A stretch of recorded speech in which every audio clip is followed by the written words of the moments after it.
दोस्तों आप सभी का वेलकम है अपने YouTube चैनल लेजेंड अफेयर में।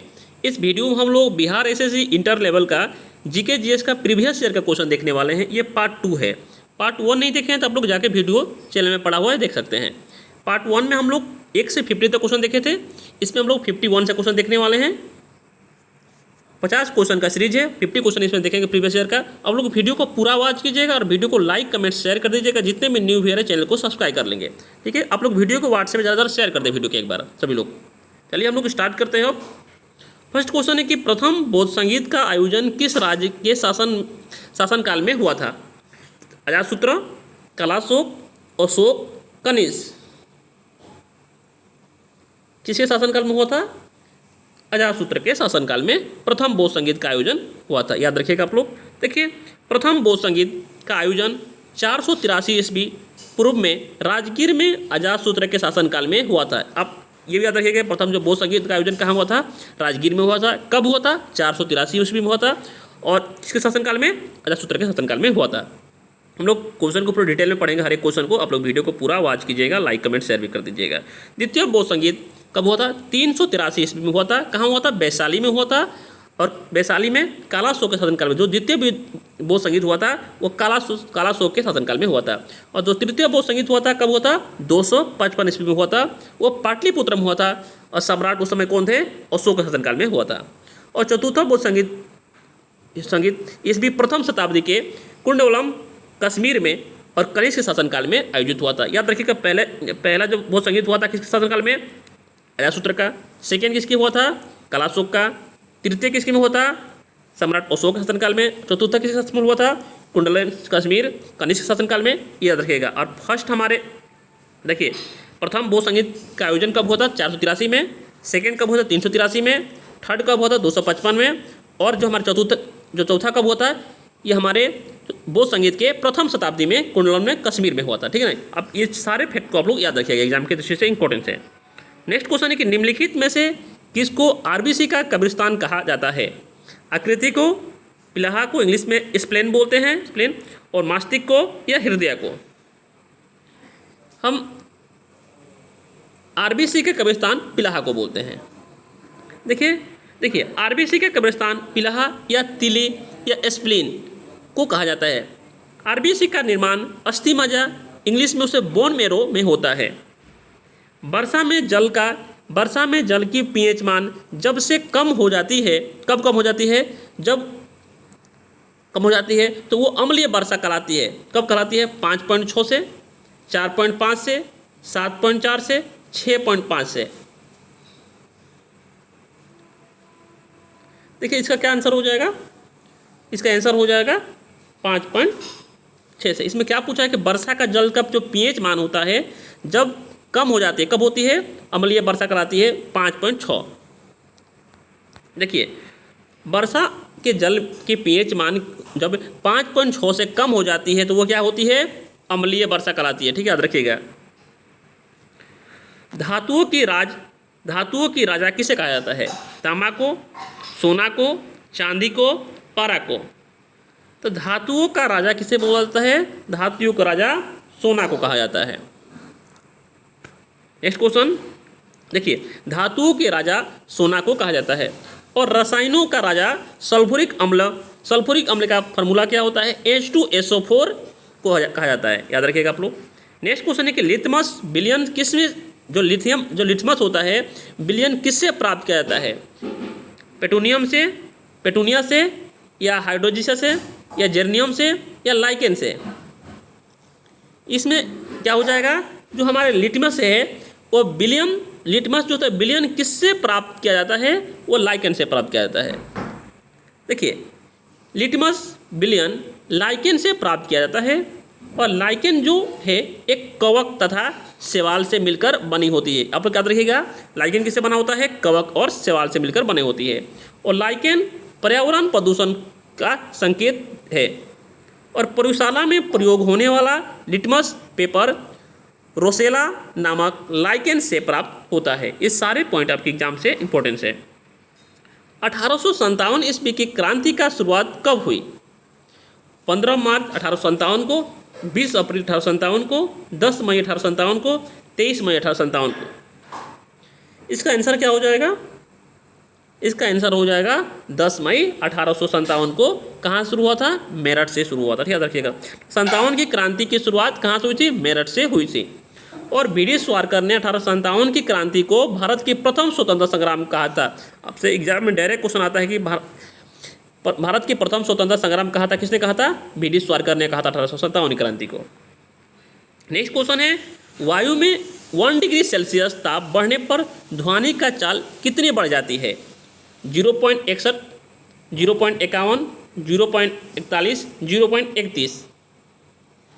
इसका राइट आंसर हो जाएगा 0.61 मीटर पर सेकंड। ठीक है ना?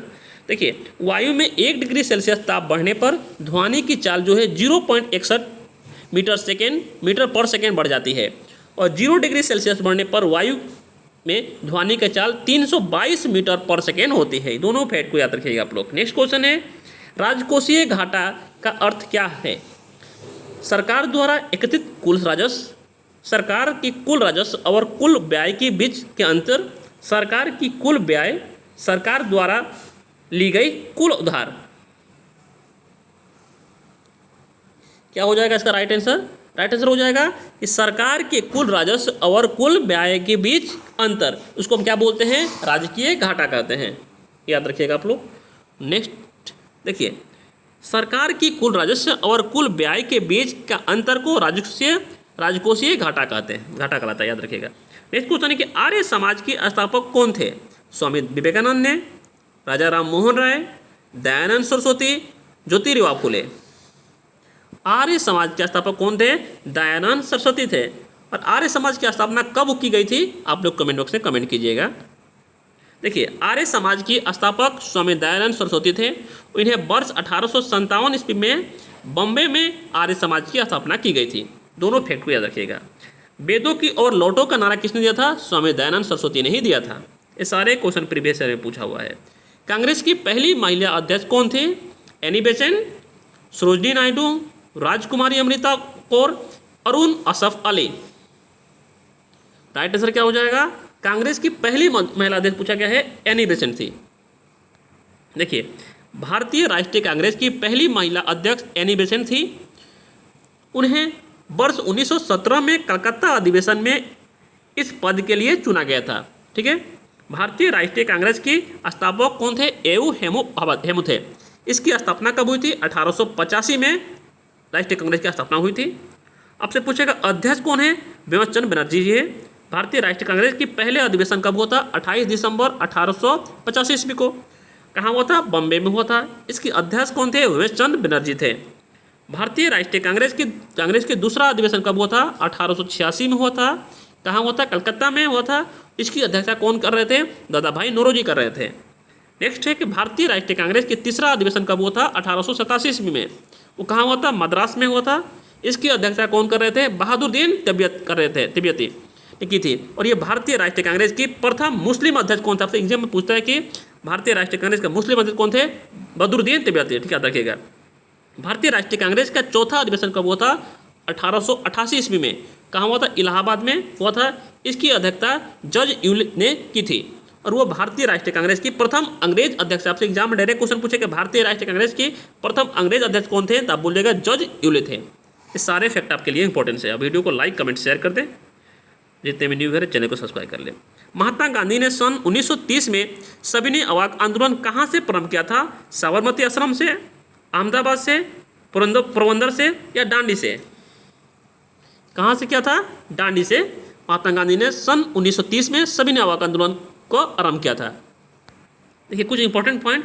महात्मा गांधी ने 12 मार्च 1930 को साबरमती आश्रम से 78 सहयोगी के साथ पैदल चलकर 24 दिन में लगभग 390 किलोमीटर की यात्रा कर डांडी पहुँचे, जहाँ 6 अप्रैल 1930 को उन्हें नमक कानून तोड़कर सविनय अवाक आंदोलन की शुरुआत की। आप याद रखिएगा, ये भी पूछता है कि कितने आदमी को? 78 सहयोगी। ठीक है।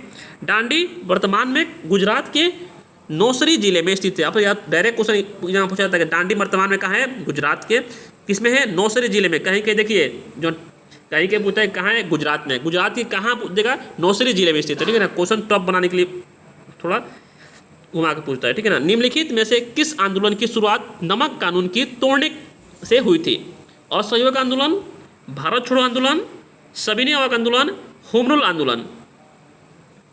देखिए इसका आंसर क्या हो जाएगा? आंसर हो जाएगा इसके सविनय अवाक आंदोलन। देखिए इसका, इसमें क्या पूछा? निम्नलिखित में से किस आंदोलन की शुरुआत नमक कानून को तोड़ने के लिए हुई थी? नमक कानून को तोड़ने के लिए कौन सा आंदोलन हुई थी? सविनय अवाक आंदोलन, ठीक है। नेक्स्ट क्वेश्चन है कि भागीरथी और अलकनंदा का संगम कहाँ पर होता है? भागीरथी नदी और अलकनंदा नदी का संगम कहाँ पर होती है? रुद्रप्रयाग में, विष्णुप्रयाग में, देवप्रयाग में या कर्णप्रयाग में? कहाँ होती है? देवप्रयाग में, देवप्रयाग इलाहाबाद। देखिए भागीरथी और अलकनंदा नदी गंगा के दो प्रमुख स्रोत हैं। किसके स्रोत है? गंगा के दो प्रमुख स्रोत हैं और इन नदियों का संगम देवप्रयाग में होता है। और यहाँ से यह नदी गंगा के नाम से भी जाना जाता है। कहाँ से गंगा का नाम जाना जाता है? यहीं से गंगा के नाम से जाना जाता है, याद रखिएगा आप लोग। राष्ट्रीय राजमार्ग के विकास के लिए स्वर्णिम चतुर्भुज परियोजना किसके द्वारा शुरू की गई थी? राजीव गांधी द्वारा, अटल बिहारी वाजपेयी द्वारा, डॉक्टर मनमोहन सिंह द्वारा या नरेंद्र मोदी द्वारा? राइट आंसर से क्या हो जाएगा? ये हमारे अटल बिहारी वाजपेयी द्वारा ये जो हमारे चतुर्भुज परियोजना शुरू की गई थी। नेक्स्ट देखिए, स्वर्णिम चतुर्भुज परियोजना की अंतर्गत 5846 किलोमीटर लंबे राष्ट्रीय राजमार्ग द्वारा 4 महान नगर जैसे दिल्ली, मुंबई, चेन्नई और कलकत्ता को जोड़ा गया था। याद रखिएगा, आपको डायरेक्ट पूछेगा कि दिल्ली, मुंबई, चेन्नई और कलकत्ता को किसके साथ जोड़ा गया था? राजमार्ग, कौन सा राजमार्ग द्वारा? स्वर्णिम चतुर्भुज परियोजना द्वारा। इस परियोजना को 2001 में भारत के भूतपूर्व प्रधानमंत्री स्वर्गीय अटल बिहारी वाजपेयी के द्वारा शुरू की गई थी और इस परियोजना 2012 में पूर्ण हुई थी। कब हुई थी? 2012 में पूर्ण हुई थी। विश्व की सबसे व्यस्त व्यापारिक नदी कौन सी है? नील नदी, मिसिसिपी, राइन, गंगा। व्यस्त पूछा गया है, कौन सी है दुनिया की सबसे व्यस्त नदी कौन सी है? राइन नदी है। नील नदी किसके लिए है? नील नदी मिस्र के लिए, ठीक है ना, याद रखिएगा। देखिए विश्व के सबसे व्यस्त व्यापारिक नदी राइन नदी है। राइन नदी यूरोप में बहती है। राइन नदी कहाँ बहती है? यूरोप में बहती है, याद रखिएगा। और विश्व का सबसे व्यस्त समुद्री मार्ग कौन से? उत्तरी अटलांटिक महासागर है। भारतीय अंतरिक्ष अनुसंधान संगठन इसरो का स्थापना किस वर्ष की गई थी? 1962 को, 1962 को, 1969, 1972, 1985। इसरो की स्थापना कब की गई थी? इसरो की स्थापना हम 1969 में की गई थी। देखिए भारतीय राष्ट्रीय अंतरिक्ष अनुसंधान समिति का गठन कब हुआ? 1962 ईस्वी में किया गया।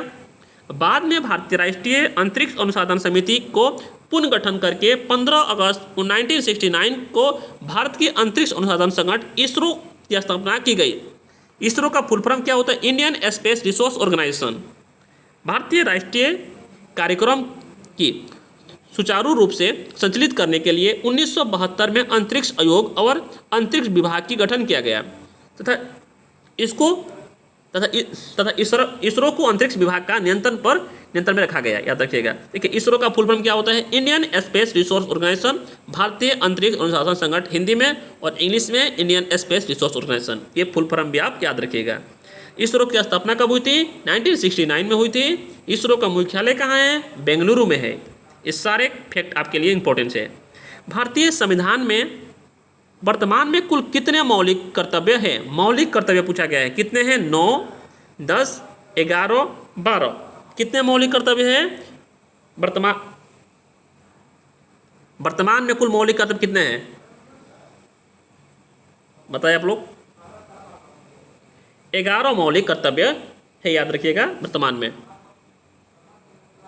11 के 12, 11 आप लोग देख लीजिएगा, ठीक है ना। 11 सरदार स्वर्ण सिंह समिति की अनुशासन पर संविधान में 42वीं संविधान संशोधन अधिनियम द्वारा 1976 के द्वारा मौलिक कर्तव्य को संविधान में जोड़ा गया था। मौलिक कर्तव्य को संविधान में कब जोड़ा गया था?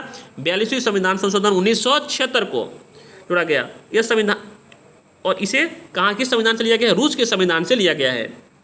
मौलिक कर्तव्य को संविधान की भाग 4 क, कहीं 4A लिखा रहेगा, 4 फर्स्ट लिखा रहेगा, इससे डाउट मत होइएगा आप लोग। 4 क में अनुच्छेद 51 क के तहत रखा गया है। 1976 में 42वें संशोधन द्वारा संविधान में नागरिकों के लिए 10 मौलिक कर्तव्य को निश्चित किया गया था। आपसे पूछेगा कि 10 मौलिक कर्तव्य कब निश्चित किया गया था? 1976 में 42वें संविधान संशोधन द्वारा। वर्तमान में संविधान में कुल 11 मूल कर्तव्य का उल्लेख है। सारे इंपॉर्टेंट पॉइंट आपके लिए इंपॉर्टेंस है। स्वेज नहर किस किस को जोड़ती है? भूमध्य सागर और लाल सागर, प्लास्टिक सागर और कैस्पियन सागर, लाल सागर और कैस्पियन सागर, भूमध्य सागर और उत्तरी सागर। इसका राइट आंसर क्या हो जाएगा? स्वेज नहर जो हो वो भूमध्य सागर और लाल सागर को जोड़ती है। देखिए, स्वेज नहर का निर्माण कब हुआ था? 1869 में हुआ था और इसका निर्माण का कार्य 1854 ईस्वी में फ्रांसीसी इंजीनियर फर्डिनेंड लेंस को सौंपा गया था। स्वेज नहर जो है भूमध्य सागर और लाल सागर को जोड़ती है। स्वेज नहर किसको जोड़ती है? भूमध्य सागर और लाल सागर को जोड़ती है। उत्तरी अमेरिका के शीतोष्ण घास स्थल किस नाम से जाना जाता है? पंपास, डाउन्स, एसटीपी या पेरी? राइट आंसर इसका क्या हो जाएगा? राइट आंसर हो जाएगा जो उत्तरी अमेरिका के जो घास के मैदान है, शीत घास के मैदान को हम पेरी के नाम से जानते हैं। नेक्स्ट क्वेश्चन देखिए, घास भूमियों को 2 वर्गों में विभाजित किया गया है। ठीक है, देखिए फर्स्ट है उष्णकटिबंधीय घास भूमि। इसे अलग अलग देशों में अलग अलग नाम से जाना जाता है। जैसे अफ्रीका में क्या बोलते हैं? साउना, ब्राज़ील में कंपोज, वेंजुलिया और कंबोजिया में लनोस। एक होता है शीत कटिबंधीय घास की मैदान जो होती है, इसे भी अलग अलग देशों में अलग अलग नाम से जाना जाता है।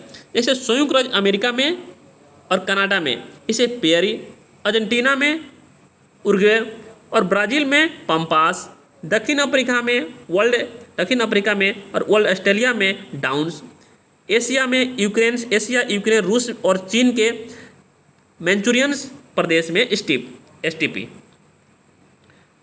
18वां रेलवे जोन का मुख्यालय कहाँ स्थित है? हैदराबाद, विशाखापट्टनम, चेन्नई, कोलकाता। इसका राइट आंसर क्या हो जाएगा? विशाखापट्टनम में 18वीं रेलवे जोन का मुख्यालय स्थित है। देखिए, वर्तमान में भारत में कुल कितने रेलवे जोन हैं? 18 रेलवे जोन हैं। 18वें रेलवे जोन दक्षिण तट रेलवे, साउथर्न कोस्ट रेलवे, जिसकी मुख्यालय कहाँ है? विशाखापट्टनम में है। भारत ने प्रथम परमाणु परीक्षण किस वर्ष किया गया था? 1966 में, 1971 में, 1974 में, 1998 में। कब किया गया था? देखिए, भारत ने प्रथम परमाणु परीक्षण कब किया था? परीक्षण हमारे 1974 में किया था। देखिए, भारत ने अपना पहला परमाणु परीक्षण 18 मई 1974 को पोखरण, जैसलमेर, राजस्थान में किया था। इस परमाणु परीक्षण में कोई नाम स्माइलिंग बुद्धा था। भारत ने अपना दूसरा परमाणु परीक्षण पोखरण में ही 11 मई और 13 मई 1998 को किया था और दूसरा परमाणु परीक्षण का कोड नाम क्या था? शक्ति 98 थी, शक्ति 98 था। रोलेट एक्ट कब पारित किया गया था? 1909 में, 1919 में, 1921 में, 1929 में। रोलेट एक्ट कब पारित किया गया था? रोलेट एक्ट हमारे 1919 में ही पारित किया गया था। 1919 में ही पारित किया गया था। देखिए, रोलेट एक्ट को काला कानून भी कहते हैं, याद रखिएगा। काला कानून किसे बोलते हैं? रोलेट एक्ट को बोलते हैं। मार्च 1919 में पारित हुआ था, जिसमें वो व्यवस्था की गई थी कि मजिस्ट्रेट किसी भी संदेश तक व्यक्ति को गिरफ्तार करने और अनिश्चित काल तक जेल में डाल सकता था।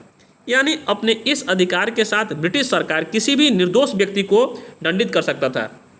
रोलेट एक्ट को बिना वकील, बिना अपील तथा बिना दलील को कानून भी कहा जाता है। आपसे पूछेगा कि बिना वकील, बिना दलील, बिना अपील कौन सा कानून है? यह हमारे रोलेट एक्ट है।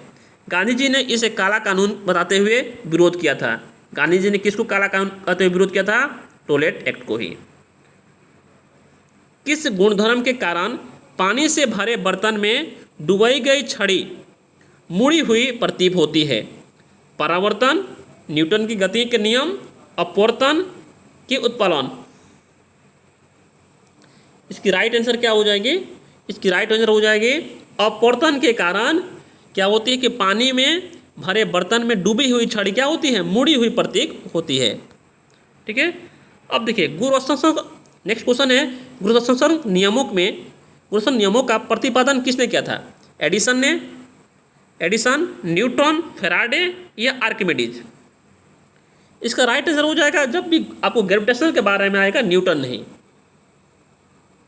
देखिए गुरुत्वाकर्षण नियमों का प्रतिपादन न्यूटन ने ही किया था और गति के नियम का प्रतिपादन भी न्यूटन ने ही किया था। दोनों क्वेश्चन में आप डाउट मत होइएगा।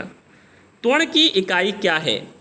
मीटर पर second, metre into second, metre पर सेकेंड स्क्वायर, मीटर पर सेकेंड क्यूब?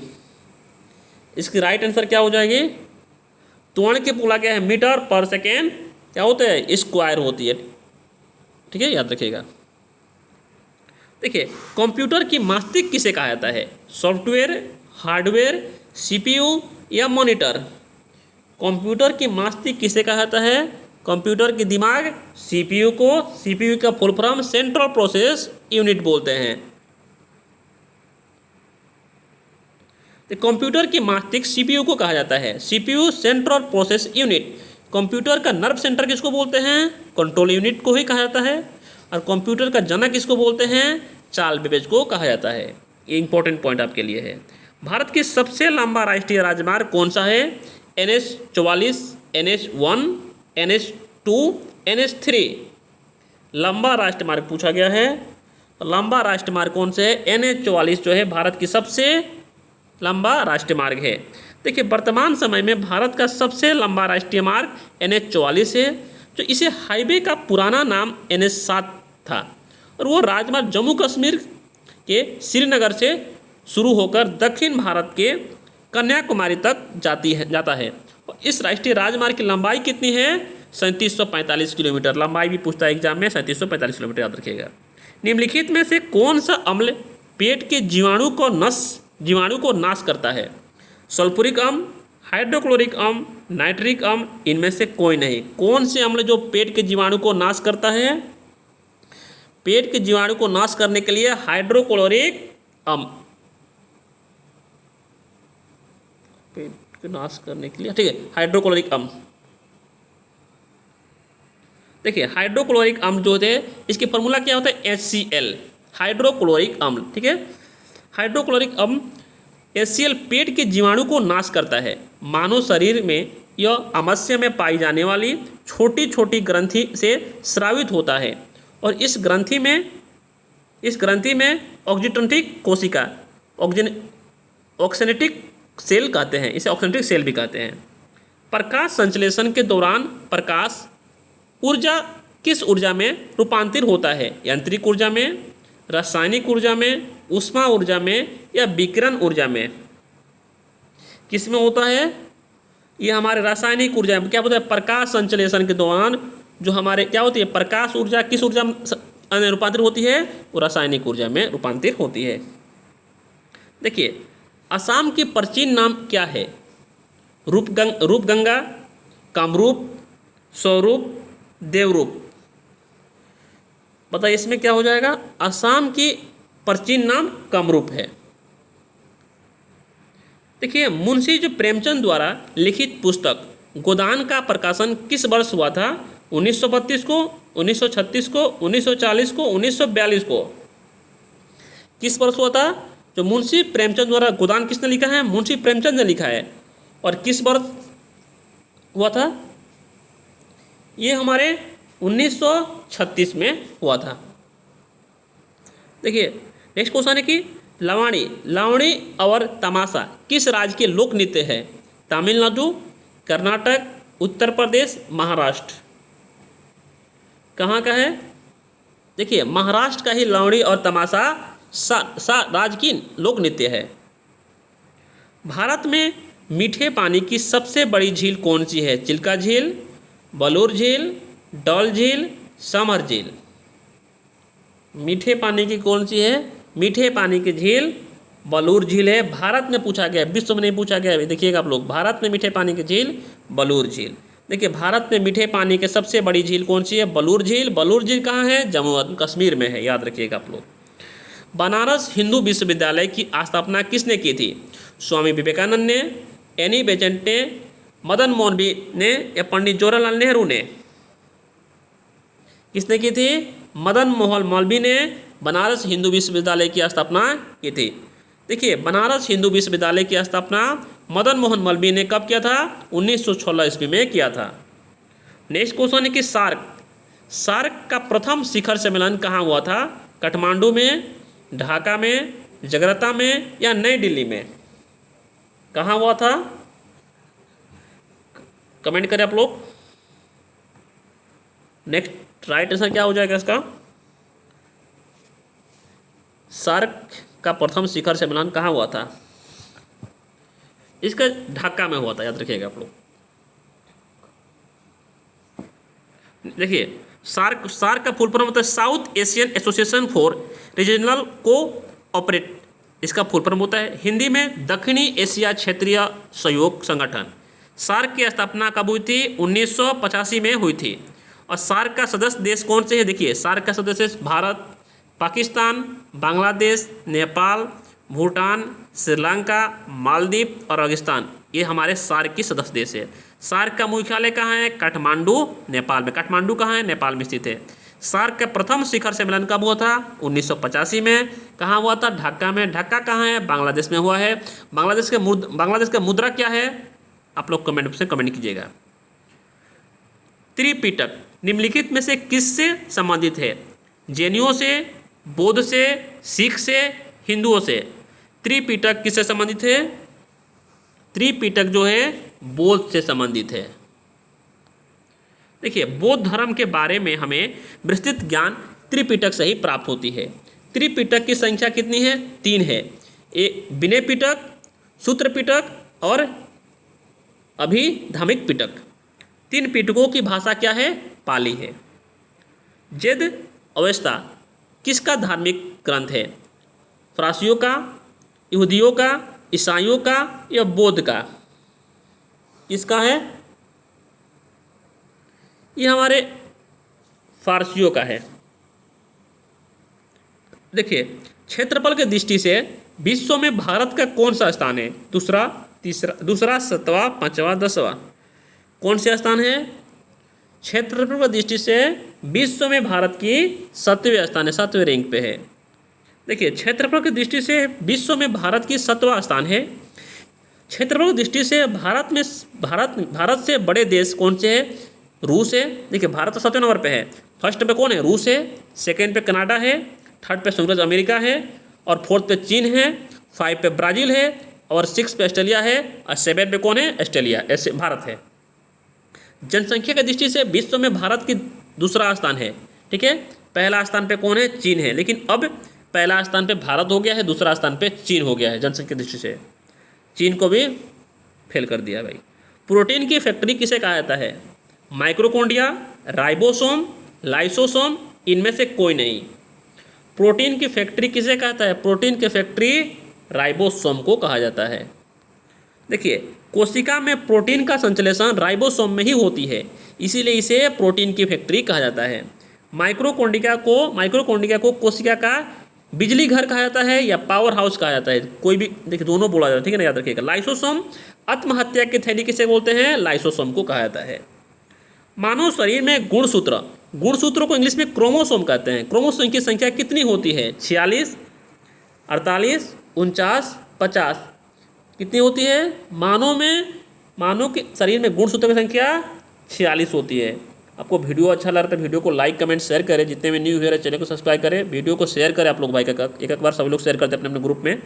देखिए भारत में रेलवे का जनक किसे कहा जाता है?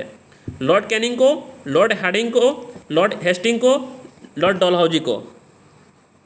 भारत में रेलवे का जनक किसे कहा जाता है? लॉर्ड डलहौजी को। देखिए भारत में रेलवे के जनक लॉर्ड डलहौजी को कहा जाता है। इसी के समय भारत में पहली बार 16 अप्रैल 1853 को बॉम्बे से थाने तक, थाने के बीच 34 किलोमीटर प्रथम रेल चली थी, याद रखिएगा आप लोग। राष्ट्रीय जलमार्ग संख्या 1 फर्स्ट कहाँ से कहाँ तक है? प्रयागराज से हल्दिया, सेकेंड है सदिया से धुबरी पटिया, सी है कोलम से कोटपुरम, और डी है तलचर से घामरा। इसका आंसर क्या हो जाएगा? आंसर हो जाएगा प्रयागराज से हल्दिया। देखिए, राष्ट्रीय जलमार्ग संख्या फर्स्ट प्रयागराज से हल्दिया तक है। यह जलमार्ग गंगा, भागीरथी और हुगली नदी तट में स्थित है। हुगली कहाँ है? कोलकाता में है। ठीक है।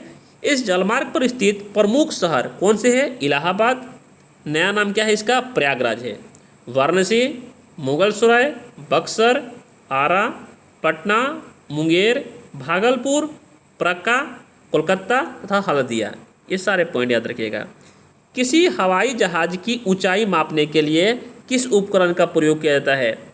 अल्टीमीटर, बैरोमीटर, एनियोमीटर, इनमें से कोई नहीं।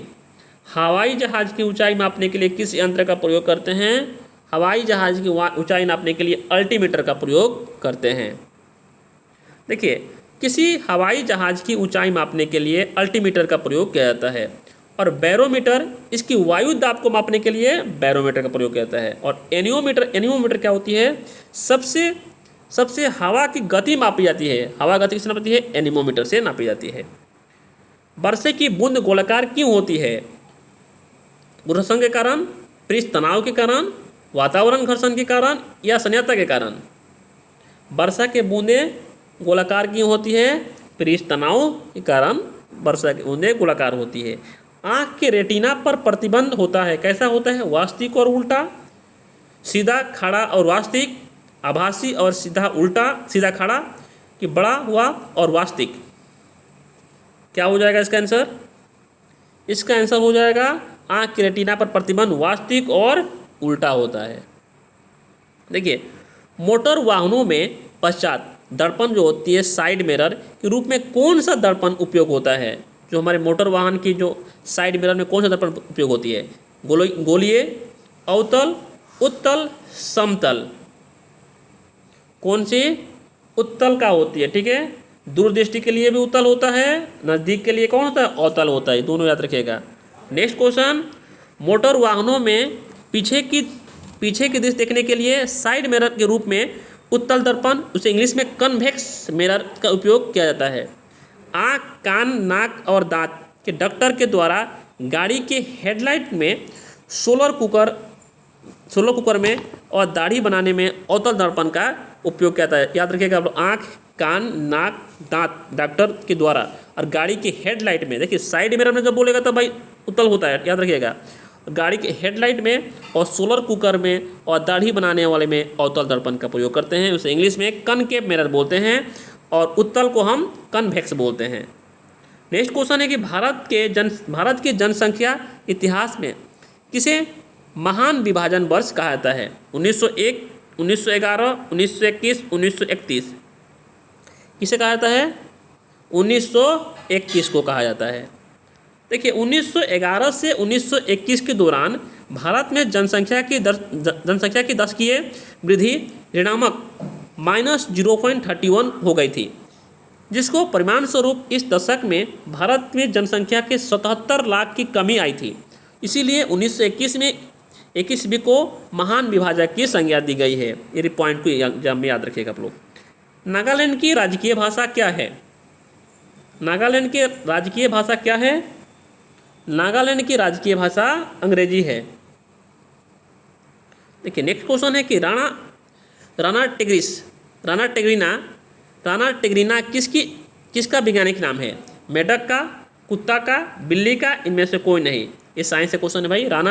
राणा टिग्रिना किस वैज्ञानिक का नाम है? राणा टिग्रिना जो होता है किस वैज्ञानिक का नाम है? मेढक के नाम क्या है? राणा टिग्रिना। मेढक क्या है? टटर करती है, टिग्रिना। ठीक, याद रखिएगा आप लोग। देखिए, मालगुडी डेज पुस्तक का लेखक कौन है? वीडियो का लास्ट क्वेश्चन है। मालगुडी डेज पुस्तक का लेखक कौन है? मालगुडी डेज की पुस्तक का लेखक हमारे R.K. नारायण जी है। 100 क्वेश्चन कंप्लीट हो चुके हैं। आप लोग वीडियो अच्छा लगा हो तो वीडियो को लाइक, कमेंट, शेयर कर दें। जितने भी न्यू व्यूअर है चैनल को सब्सक्राइब करें। रोज़ आपको एक वीडियो देखने को मिलेगा। आप लोग वीडियो को, चैनल को सब्सक्राइब कर दें और वीडियो को लाइक कमेंट शेयर भी कर दें। Thank you so much guys.